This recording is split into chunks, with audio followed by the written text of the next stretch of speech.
Afira. Afira DeVries. Somebody practice that.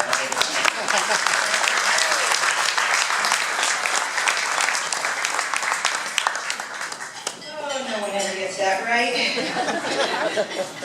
Hey, has anyone seen that video before? Some of you have. Do you have the same reaction I have to it? Because I've seen it probably 20 times now.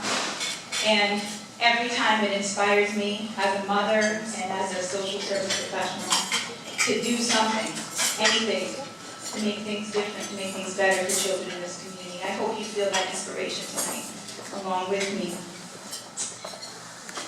It has a core message to it, and it's hard to miss it. The core message is that the first few years of all of our lives foreshadow our experiences to come, right?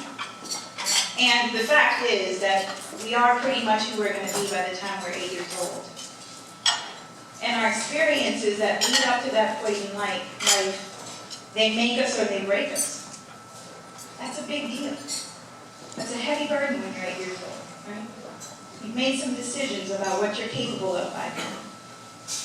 It's important to United Way to think about that every single day. When we get out of bed and go to work to do what we do for this community. A minute ago, though, we talked a little bit about our history and our longevity, and we're a pretty old organization, aren't we? It's kind of interesting to know that we're a part of something so big and so historic. And you can't help but learn a couple of things about me when you're United Way and when you're an organization as old as we are. We know a few things about what causes poverty. And we know a few things about what would have to happen to prevent it from happening in this community and around the world. We know, and so we must act when we know. You see, there is a very distinct connection between education and poverty. We know that knowledge is the seed of our own self-belief. There is no doubt about that. It is that self-belief that allows us to rise above our circumstances. It's the knowledge that we are equipped to do more and do better for ourselves that helps us to aspire to greater things, to the things that are beyond the limits of our neighborhoods and beyond the circumstances and the environment that we live in every day. It's knowledge that will change the direction of anyone's life. So we have to ask ourselves, what happens to children when they cannot learn? What happens to children who cannot read and cannot acquire that one asset, that one tool that will steer them to a better place, to a better life? What happens when a child's potential goes uncultivated? We have to ask ourselves that because we know that that is a certain reality for more than 90,000 children in this region right now. That's the reality. And so when we know these things, we must act. There are a couple other things we know. Right, 6 weeks ago, school started. On the day school started, about 45,000 kindergartners started their first day of an academic uphill battle because they started without the basic literacy skills they need to succeed. 30% of preschool-age kids in this region do not have the basic literacy skills they need. They can't recognize their alphabet. They certainly can't recognize how to put letters together. Those are basic things. They're things that we take for granted. But if you don't have them, when you get to school, you can't learn. Here's what else we know. We know that right now, nearly 30% of our third graders in the region are not reading at grade level. Why is that a problem? It's a problem because if you can't read by the time you're in the 4th grade at grade level, you are 4 times more likely to drop out of high school. Because when you're in the 4th grade, you must read to learn. That's just the way the curriculum works. So, I don't know if you know this. Some do, some don't. But think about the fact that last year, 16,000 kids dropped out of high school. And these are not 16,000 kids somewhere else. Our kids. 16,000 children in our neighborhoods, in our town. They dropped out of high school. Where are those kids going to go? Where are they going to be in a decade from now? The implications of that number are implications that affect us all. 70% of our prison population made up of high school dropouts. A high school dropout will earn 75% less than their better educated counterparts. And they'll be 80% more reliant on the social service system and on the government. But here's the thing, all of that, that sounds like numbers, right? They're statistics, it's data, it's on a screen, it's in your programs, it's on paper. But they aren't just numbers, are they? They're not. They're people. They're small, little people.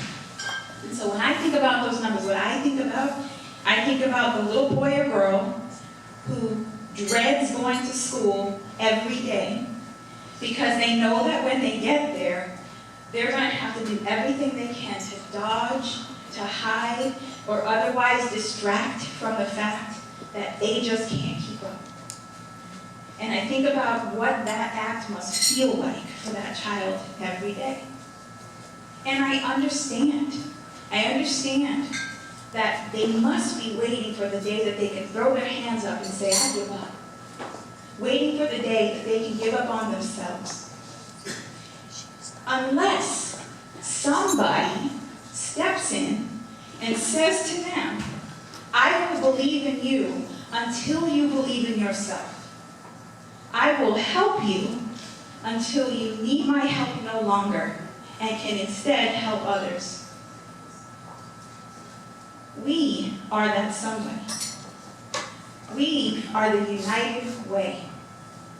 And make no mistake about it, the United Way isn't just the name of a charitable organization that's been around for a long time. The United Way is a philosophy. It's the idea that we can't stand by while our children fall behind. It's the idea that we are not done until we've taken care of the person who needs our hand. That's what the United Way is. And so, when you're the United Way, and you are aware of these facts, you must act. And so we will. Tonight we launch United Way's Early Literacy Initiative. And we launch this initiative, it will be the biggest, boldest, furthest reaching thing we will ever do. But we do it because we don't believe that there is a singular child that should be born into circumstances over which they cannot rise above. We do it because we don't believe that children are destined to fail. And we ask you to do it with us because it's the only way to get it done. The Early Literacy Initiative, we like to call it ELI because it's a mouthful. It is a big deal. It's going to take a long time. This is not an overnighter, not this one.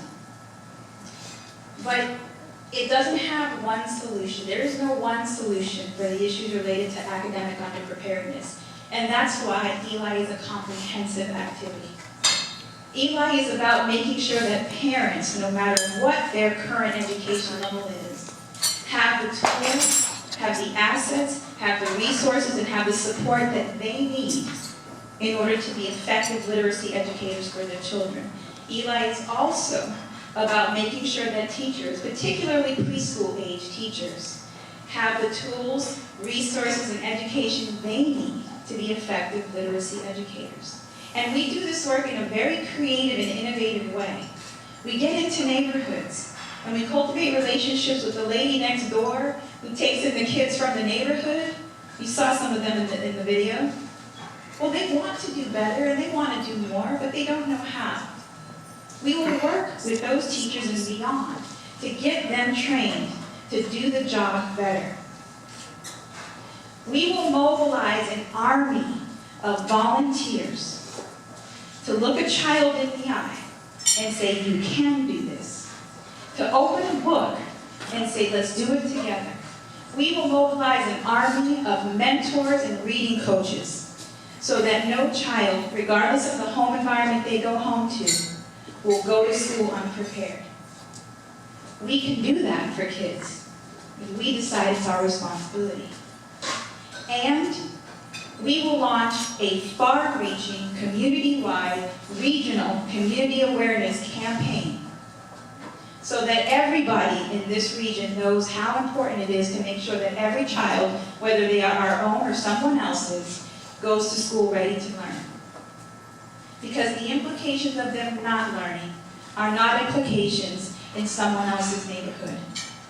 They are our implications. That's what Eli does. And again, it's not an overnighter. Long-term goals. But we will improve third grade reading scores in this next decade. And we will improve high school graduation rates in this decade. If you help us. In order to advance Eli, we are going to need support from our community. We've set a target for ourselves. We plan to raise $4 million in the next 3 years, and this is $4 million that are over and above our annual campaign revenues. And since I'm the Chief Development Officer, I can tell you what that feels like. But I'm not just that. I am these 90,000 children's chief advocate. And that makes it a little easier. Makes that burden a little easier to bear. Tonight, though, is the first night I look at an audience like this one and say, I need your help. $4 million in the next 3 years.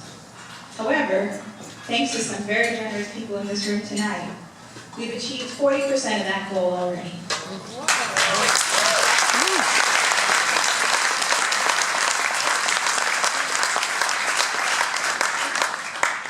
Tonight I get to share with you that we have raised $1.5 million so far towards that goal.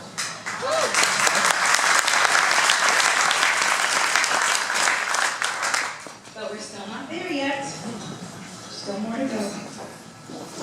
Thank you, Jamie and Jamie. Thank you, Sarah and Mark. Thank you, Carlton Fields. Thank you, the Dukowskis. Where are you, my friends? There you are. Thank you to Tom and Mary James, who are not here. Thank you to Jeff and Penny Minnick, who are not here. And thank you so much to the Helios Education Foundation, because in a second I'm going to tell you what they've done. You're going to like this. In a minute, we are going to ask you to participate in some giving activities. Doesn't make any sense to sugarcoat that. But we're going to make it fun for you.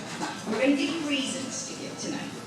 But before I get to the part that's about giving up your financial resources, I want to ask you humbly for two other things. I want to ask you that when you leave here tonight, you serve as our advocate.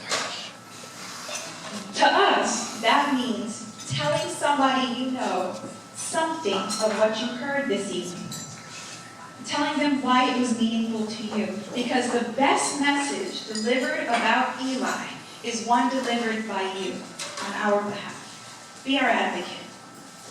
I also want to ask you to consider how you might volunteer.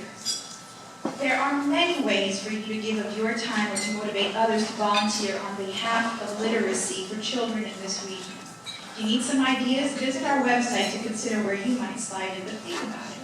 That army we talked about, that could be you. And lastly, I do ask you to consider giving.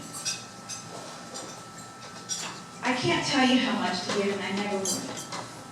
And in a moment, we're going to invite you to participate by putting your hand up and sharing with us where you want to come in. Raise your hand for education and tell us what makes sense for you.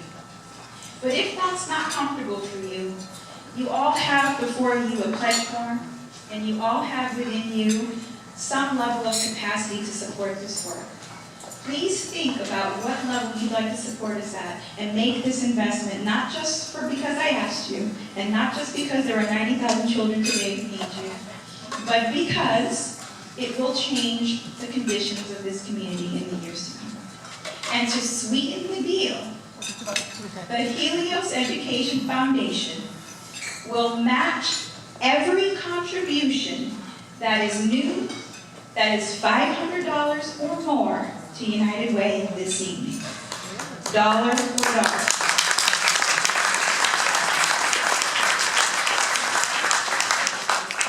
And if you're one of those people that gives at the office, we love you, God bless you, thank you. But if you elect to give 15% more than what you would have committed in your office this evening, your gift is also matched, dollar for dollar tonight.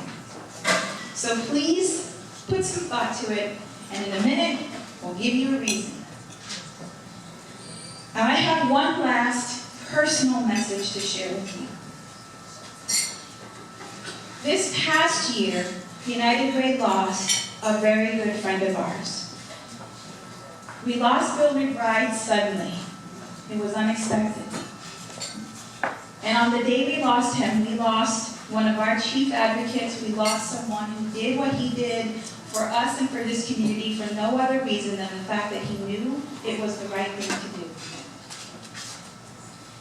He always used to pat me on the shoulder when he saw me and say, "Hey, kid." And I think he did that because he couldn't pronounce my name. But he did it every time. And then he would say, "Hey, thank you. Thank you." He would always thank me. He would thank my staff. He would thank I was supposed to work for United Way. And I would say, "What are you thanking me for?" "Thank you." He was just so generous. And we thanked us because every day we fight the good fight. But really, we can't do that without people like Bill in this world. So when he passed away, in lieu of gifts of condolence, his wife, Alex Singh, asked people to direct their contributions to United Way. And recently, she made the decision that those contributions will be directed to support United Way's early literacy initiative in the name of Bill McBride.